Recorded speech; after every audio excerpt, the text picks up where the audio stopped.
Welcome back to the Darin Show. Today it's another movie review. So this is a music channel. I usually review music, but occasionally I review books and movies that have something to do with music, and this one definitely does. I am going to talk about a 2023 documentary which you can find on Hulu, you can get on DVD, I think you can probably YouTube, the library. You can check it out on DVD at the library, but I do know that it's playing on Hulu right now.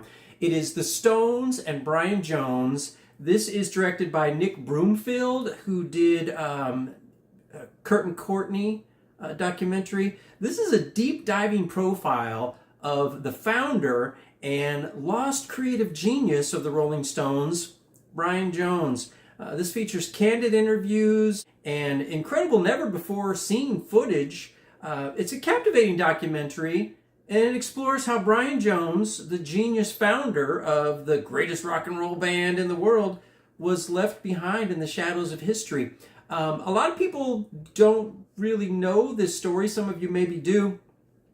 Brian Jones actually founded the Rolling Stones in 1962 as a British blues outfit. The first one to come in was Ian Stewart, who is piano player, and a manager felt that he didn't fit the vibe of the Rolling Stones, so he became like a silent Stones.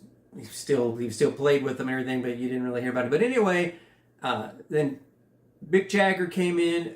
Mick Jagger brought in Keith Richards' old schoolmate, and they became the songwriting team, and the band's musical direction was then determined by them, and Brian kind of got pushed aside.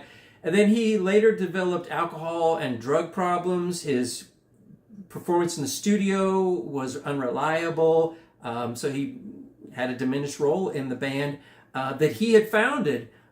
Finally, in June of 1969, the Rolling Stones dismissed Jones, and guitarist Mick Taylor took his place in the group. Less than a month later, Jones drowns at the age of 27. Became one of those members of the 27 Club like Jim Morrison, Jimi Hendrix, Janis Joplin, Kurt Cobain, Amy Winehouse, So he was inducted into the Rock and Roll Hall of Fame as a member of the Rolling Stones in 1989. But this documentary, it has a lot of archival footage, which is great, a lot of video, photographs, interviews with lots of people involved. All the Stones are in here.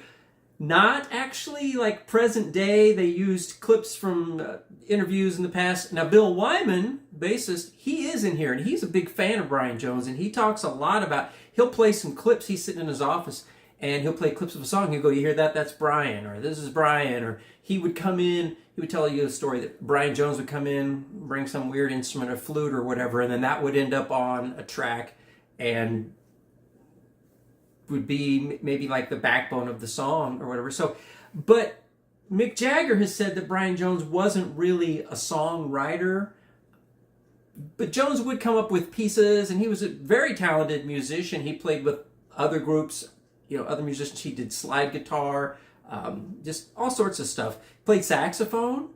One other musical tidbit: if you're familiar with the Beatles song, You Know My Name, Look Up the Number, which was released in March of 1970, 8 months after Brian's death. Brian actually played alto saxophone, and it's cool because they talk about that in there. Paul McCartney says they invited Brian to come down and thought that he would show up with a guitar. That's what he was primarily known for, and he just came into a Beatles session, and what he brought was a saxophone. So Paul was like, oh, I know just a song that we can put that on. He also played percussion on the Jimi Hendrix song, All Along the Watchtower.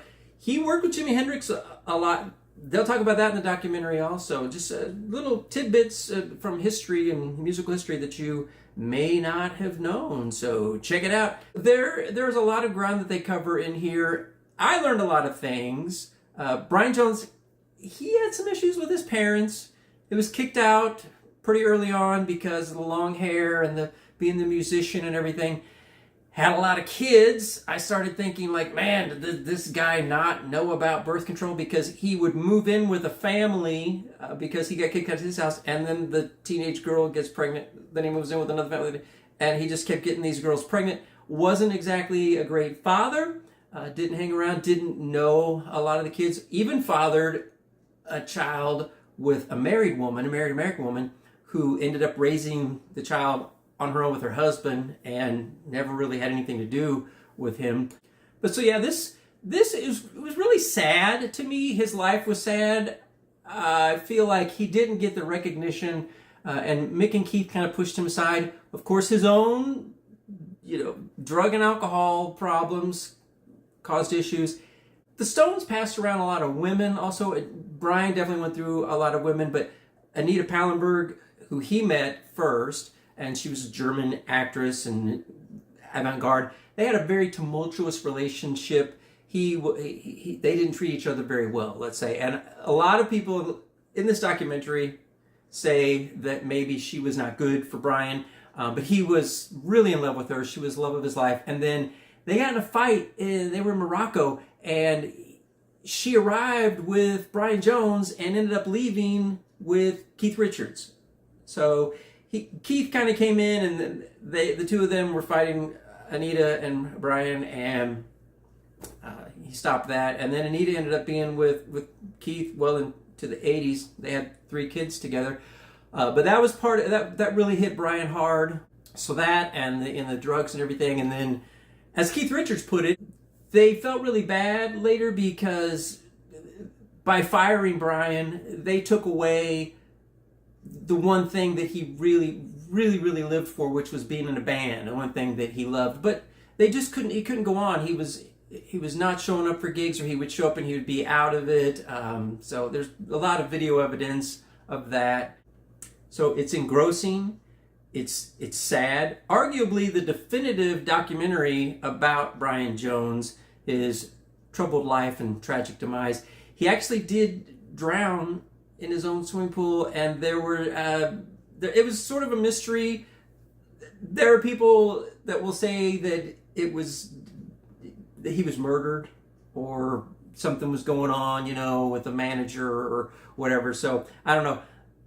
The woman who he was living with at the time of his death has written several books, so you can check that out. But this documentary features revealing interviews with all the main players, unseen archive footage released for the first time. He really pushed the band at the beginning. He actually worked as the manager to begin with. The other band members were upset to find out that he was getting $5 more, or whatever they call it, 5 pounds or whatever over there, more a week than the others, because he was booking shows and all that kind of thing. But they really get into his history with his parents and all of the women that he was with, and talks about his drug issues, talks about his musicianship, other bands and other artists that he played with and he featured on that maybe a lot of people don't know about. So I highly recommend it. It's a great documentary. Pick it up at the library, DVD, Blu-ray, Hulu, YouTube. Check it out. It's pretty good. If you like the Rolling Stones, you're going to get to see some footage of them and also hear some interviews, but you're going to learn a little bit as well, which is always a good thing. The Darin Show is not recommended for children, pregnant women, or nursing mothers. Probably just the children. Just keep the children away.